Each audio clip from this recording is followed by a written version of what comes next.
failing to express your emotions could be holding yourself back from becoming the better version of yourself. Welcome, guys. This is Grace Ruth. Welcome to my YouTube channel. It's good to have you back. And today I am going to talk about emotions because I'm all about emotions. I am very emotional myself, but at least they are all in control, and I mastered that, which was not easy. So expressing your emotions in a healthy way, that is very, very, very important for yourself, for your sanity, for your progress, because it makes you a better communicator, and you can be free to be yourself because you believe in yourself by expressing your emotions in a healthy manner. So personally, my journey hasn't been easy about emotions. I remember I used to sabotage my relationships because of lack of communications, and it's because I was not able to express myself. I was not able to communicate my emotions. I was not being myself fully because how can I be? People are going to hate me for being who I am, for saying how I feel, for saying that I feel mistreated or abandoned or, not treated the way I deserve. So that would keep me away from friendship, relationships, even relationship with my family members, including my mom, especially because she's the one of the person who does not know how to express her emotions, and I've seen her up and down life in her marriage, and it makes me sad because I used to see myself in her. Used to look at her and I could see that is how exactly I am. It used to make me feel ashamed and like I'm not good enough.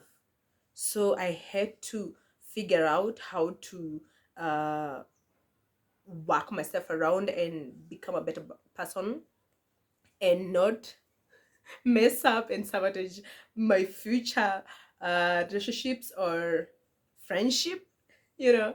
So I love my mom so much, but I take so much negative from her fears, her traumas. I had so many of them, which with time I've healed and I've become a better version of myself. And I had to see myself. I had to reflect myself in her and see the things that triggers me about her, and just know that that is exactly who I am inside. And I had to face that shadow side of myself, which was not easy. It is so uncomfortable seeing your parents ugly side and then knowing that that's who you are.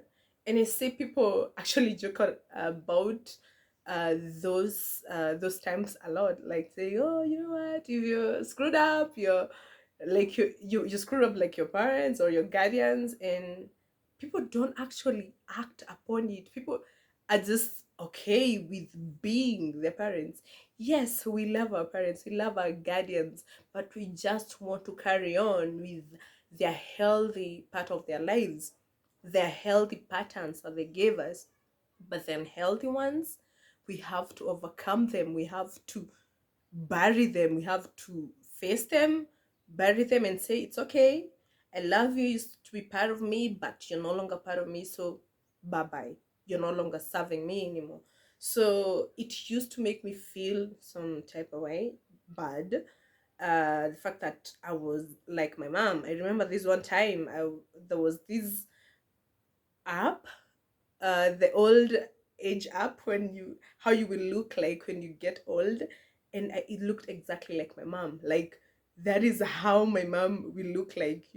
She's aging and she will look like that, and I saw myself in that app, and it crushed me. I felt, oh my God, I need to do something. I can't be my mom.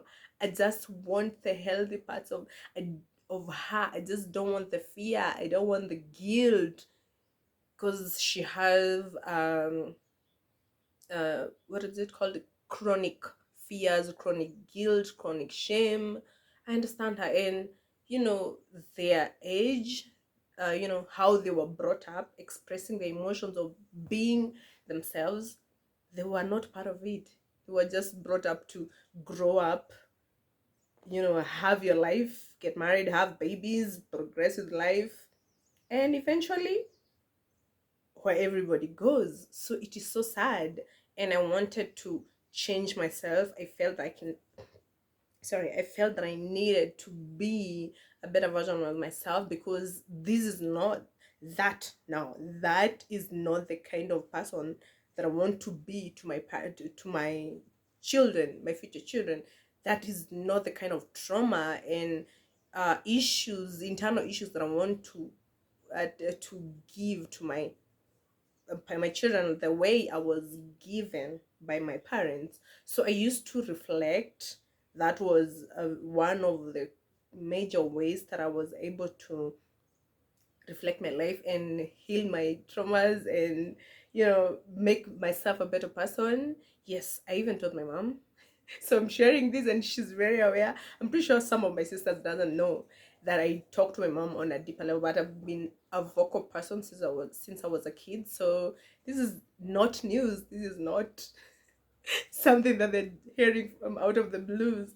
So I sat my mom down at some point a few months ago and I told her, you know what, mom, you deal with, okay, it's not everything that I could tell her.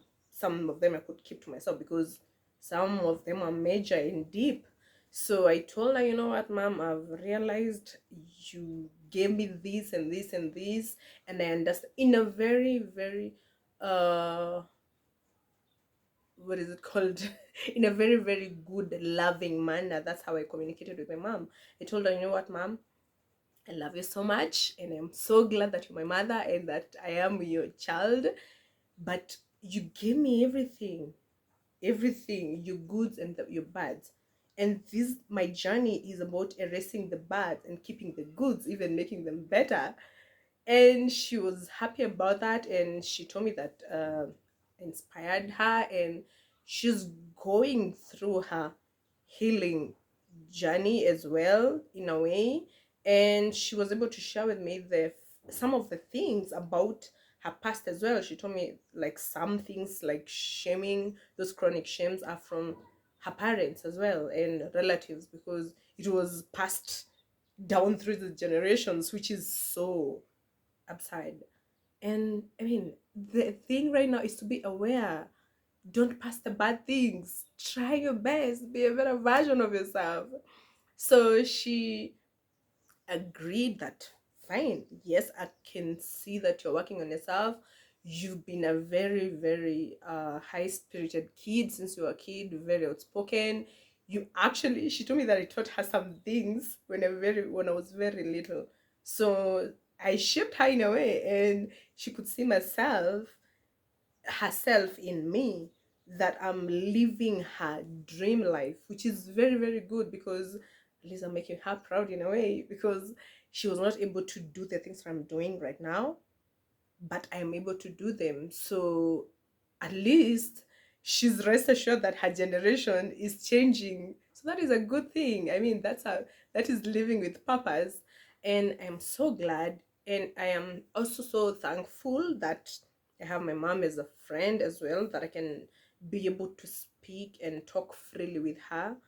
Not so many people are privileged to have guardians or parents that even sister or siblings, that they could talk freely with them and be themselves fully. I have that privilege with my dad, with my sisters, with my mom.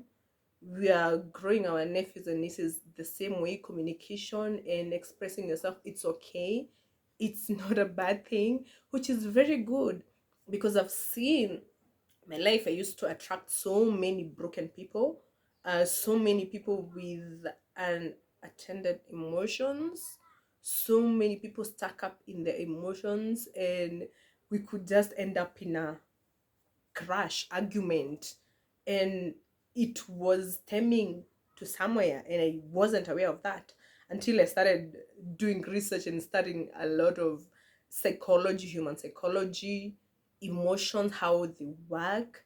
And that was really, really helpful for me, and I've been able to work on myself first, and then be able to understand other people. Like, sometimes I try to tell my sister that expressing your emotions, this moment you say something in a nice, in a good way, not busting and blowing up on people, it gets your emotions flowing, because emotions are energy. If they're stuck inside of you, they can cause issues, health issues, you know some pains, some weird pains that we feel in our bodies. They're all emotions, energy stuck up inside there. So expressing them could be very helpful. It can get you to a better place.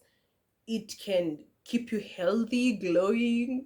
It is, I mean, the root of everything. Sometimes some people say emotions are weakness, but no, I tend to differ. Emotions are strength. And so many people do not how to express that, which is so sad. And that's why so many people out there, even books, so many people out there, so many others are writing books about emotions. So many YouTubers, teachers, coaches, they're talking about emotions. Not most of them, not in a depth, but they're still communicating. But I tend to think and feel, and I believe emotions are everything, because even when you're trying to attract things in your life, or you dream life, you have to be genuine with your emotions, to be genuine with yourself. You can't be hiding for yourself. People do that a lot. I used to do that. They're like, oh, I'm feeling, some fear and shame, but I can't express that. That is weakness sign. And it used to bring me down big time.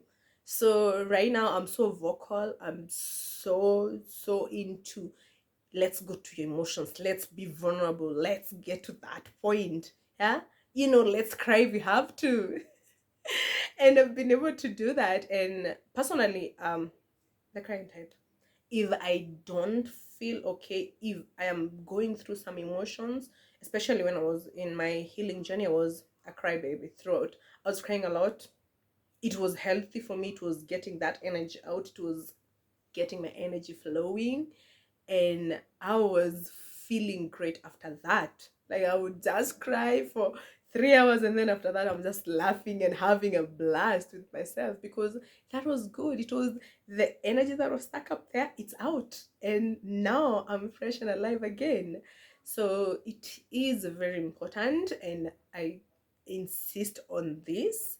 And people have different ways of expressing their emotions. Sorry, some people tend to uh, punch things, write down things, like journal.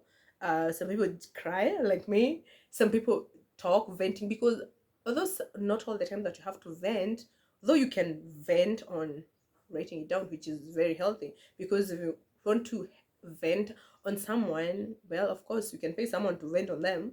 Therapists are there for that, like us.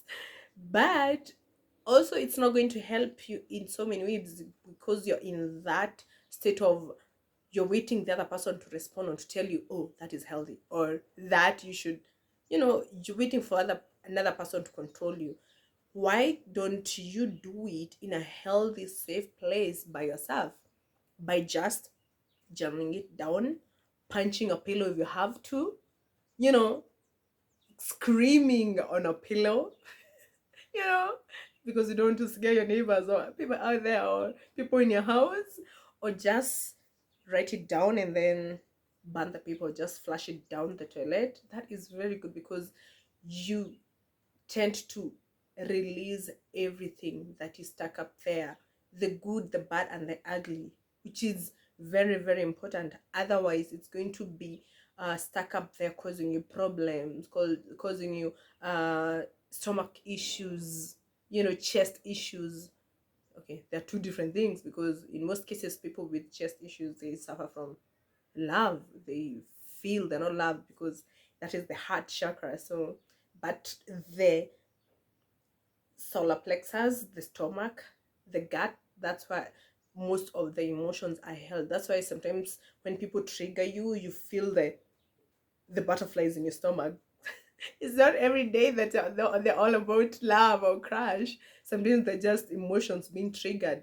Sometimes you get your stomach turning and you're nauseated the next minute, or you just having a diarrhea, which is many ways of those emotions coming out. So you have to express them in a healthy way by either talking them out, writing them down, or just screaming. It is very healthy. I've dealt with my gut issues for so long, and the moment I was able to face my emotions deep down is when I was able to heal my gut, understand myself, and not experiencing bloating every time. Sometimes when I'm outside, I would feel drained energy, and I would get back at home with my tummy swollen without realizing what was happening. That used to be like a normal thing for me. But now I am in control, and when I'm out there, I'm getting my energy. I am not taking everybody's emotions, because I used to do that a lot. So I know what to let inside myself, my soul, and what to block out, because that is me protecting my energy and my emotions, which is basically me as a female, a feminine woman. We have our emotions all the time, and those are the gut feeling that we listen to. So keeping their gut healthy by letting your emotions flow, that is one of the healthy ways to get yourself going and get to a better place. And that actually can elevate your mood, your productivity. When you're productive, then you are bettering yourself and you're bettering your life. So that is very, very important. And the emotion part, it's so broad, it's so big, and that is part of my experience, part of it, because it's been a crazy experience. But I'm so glad I could share with you. Thank you for watching until the last bit. I'll see you in the next video. Remember to like, comment, subscribe. I'm so, so, so, so glad to see you here, and I'll see you in my next video. Thank you so much. Have a blessed evening.